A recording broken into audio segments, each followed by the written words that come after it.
বিনা চিকিৎসা আজকে দেশের বাইরে আজকে উনি চিকিৎসা নিতে পারতেন, উনি অবশ্যই হয়তো উনি বেঁচে থাকতেন। যে বেগম খালেদা জিয়া শত বছরেও এরকম বেগম খালেদা জিয়ার কখনো জন্ম হবে না। এই একইভাবে বেগম খালেদা জিয়াকে বিনা চিকিৎসায় যারা মৃত্যুর দিকে ধাবিত করেছে তাদের নামও ইতিহাসে লেখা থাকবে। বেগম খালেদা জিয়া আমাদের নেত্রী, আমাদের প্রিয় নেত্রী, আমাদের মা। তার এই মৃত্যুতে শুধু বিএনপির লক্ষ লক্ষ কোটি কোটি মানুষ অভিভাবককেই হারায় নাই।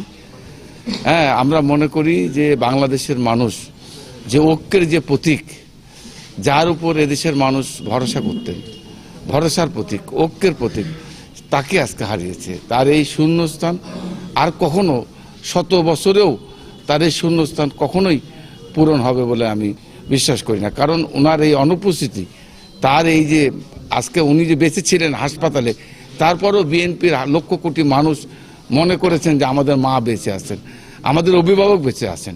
তো আমরা মনে করি বাংলাদেশের আজকে যারা তাকে এই যে বিনা চিকিৎসা আজকে দেশের বাইরে আজকে উনি চিকিৎসা নিতে পারতেন, উনি অবশ্যই হয়তো উনি বেঁচে থাকতেন। আজকে যেরকম 1757 সালে নবাব সিরাজউদ্দৌলার সঙ্গে যারা বেইমানি করেছিলেন, ঠিক এই একইভাবে বেগম খালেদা জিয়াকে বিনা চিকিৎসায় যারা মৃত্যুর দিকে ধাবিত করেছে তাদের নামও ইতিহাসে লেখা থাকবে। তারপরও আমি মনে করি যে বেগম খালেদা জিয়া শত বছরেও এরকম বেগম খালেদা জিয়ার কখনো জন্ম হবে না। উনি বাংলাদেশের স্বাধীনতা, সার্বভৌমত্ব এবং গণতন্ত্রের ঐক্যের প্রতীক উনি ছিলেন। আমরা তার 7 দিনের কর্মসূচি গ্রহণ করেছি।